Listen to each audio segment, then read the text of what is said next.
we are getting the exact blueprint, the 101, the here you go, the racial thing where they were saying she was Indian Jamaican, they were saying she's African American, they were saying she's South Asian. I'm not even sure if she's from this planet at this point. Their name is so many different places. But we already talked about that, and I told everyone, look, guys, do not fall for the tricks. Do not fall for the trickerations. Do not let them do this to you. Have some more self-pride.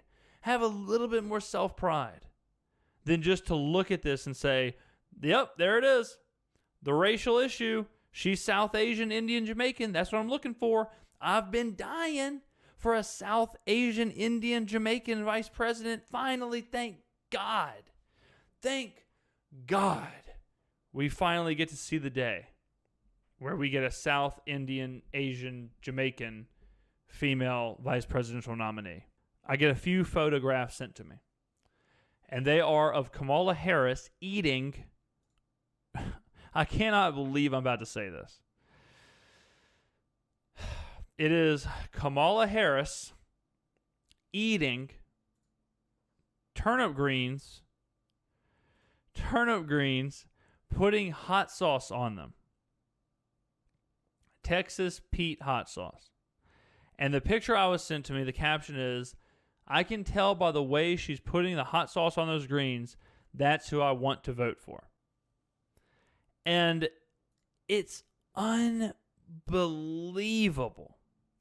It's unbelievable that they let this rip. That they just said, all right, guys, let's do it. We know what's going on here. Kamala Harris is the vice presidential nominee. Get her in the hot sauce. Get her in the hot sauce picture. Now, you may be wondering, James, what's the big damn deal? What's the big deal with hot sauce? Why are you talking about this? There's nothing to talk about, right? Well, hold on a second. Let me get back in the Wayback Machine. Let me take you back in time. The only podcast on earth that can go back in time. Let's go back to 2016. What's something that you always carry with you? Hot sauce. Really? Yeah. Really? Yeah. Are you getting information right now? Hot sauce. Hot sauce in my bag, swag? Hot sauce. Really? Yes. Now listen, I yes. just want you to know, people are going to see this and say, okay, she's pandering to black people. Okay. Is it working? Yeah. Is it working? Can you honestly believe this? Can you honestly believe that they are rolling out this exact same thing? It's way too specific. It's way too specific to just be like, oops, LOL, totally coincidental.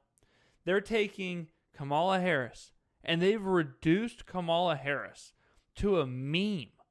They've reduced Kamala Harris, the vice presidential nominee.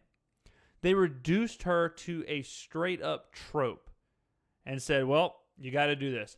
Go put hot sauce on your greens. This is so demeaning. This is so embarrassing. This is one of those things where it's almost like I'm cringing to death thinking about it. Like, who's making these calls? Who is sitting there like, all right, guys, look, we tried this with Hillary, okay? We tried the whole hot sauce thing.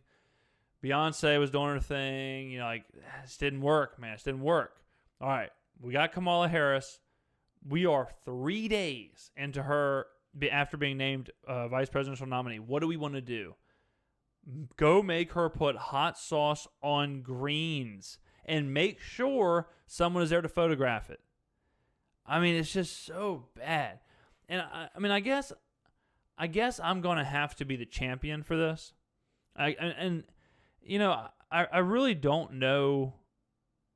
I have a hard time. Obviously we don't script the show, so I have no idea how this is going to go.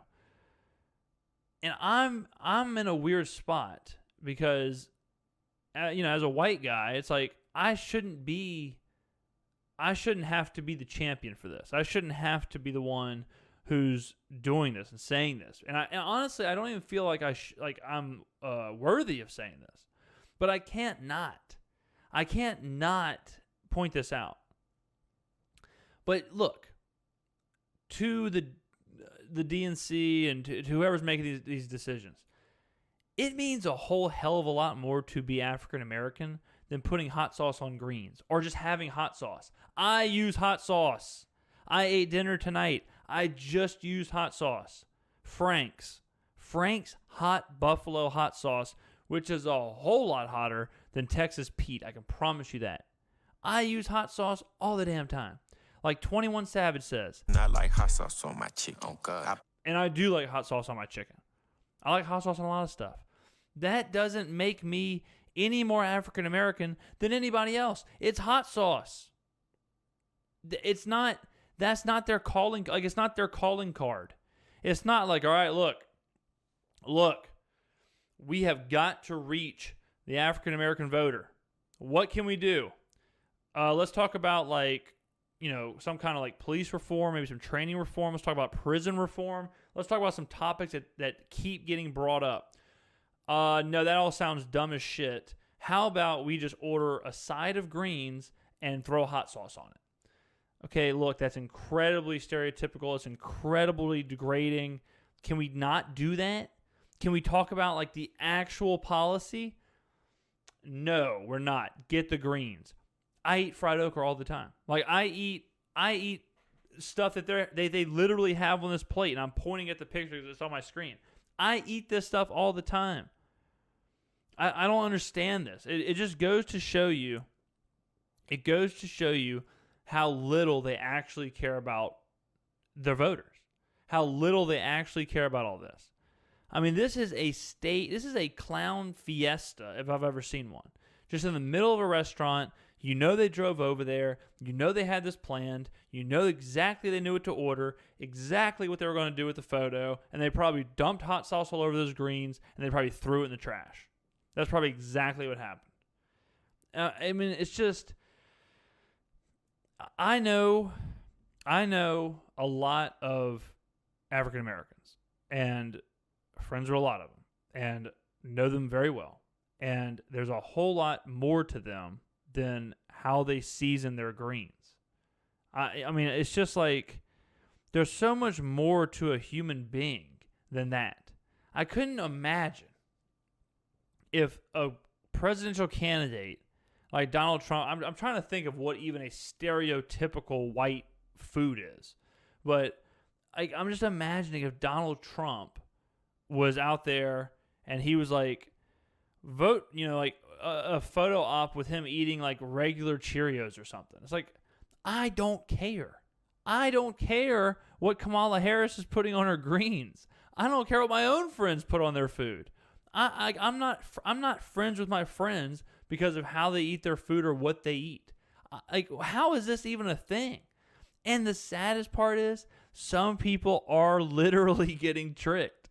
Just like I told you, the picture I was sent, the person was saying, I'm voting for Kamala Harris because how she's putting the hot sauce on those greens. Think about that. This is the president of the she's, nominated for the vice president of the United States. This is a presidential election. And these are the tactics. We are in 2020. Elon Musk is talking about adding a neuro net to your brain to make you download languages. And we're in the same place where we're talking about sending people to Mars. And then the political tactics are to have people eating stereotypical foods for photo opportunities. Again, it's not, and the worst part is this isn't the first time. This is the second time in a row. They're just rolling out the exact same playbook. It's just, there's no effort. There's no thought process. Just new candidate, more hot sauce, whatever. Hot sauce is about to be on a second term. I mean, if hot sauce gets elected, we may never get hot sauce out of office. Is this just going to be a thing every 4 years? Every 4 years? That's how we should just nominate. That's how we should do it. That's how we should announce the next nominees, whether it's for the Republicans or for the Democrats. Just instead of just announcing it, just let's go to a live look at them eating, and then we can figure out who's running by what kind of condiments they're using. Like people are watching, like, oh, he's using a lot of salt. He's using a lot of salt. Ooh, he's not using any seasoning at all. Maybe he's the Republican candidate. Maybe, ooh, that person over there is using hot sauce. Yep, that's the Democratic nominee right there. We can just start nominating people by sauces. Just start nominating people by their orders. Take everyone to like a McAllister's Deli, and whatever they order, whoever's order is the best, they get nominated. That's it. That's the new process. Forget policy, forget experience, forget any of that stuff. Just take them all to a bunch of different food places. Just write down their orders. Don't even put their names. Now we're taking another step. Don't even put their names. Just on the ticket, on the ballot, you're going to have like 4 candidates, no names. You're just going to have their orders. And then you vote for whoever's order is most like your order. If we do that, I think we'll be okay. I think we'll be all right.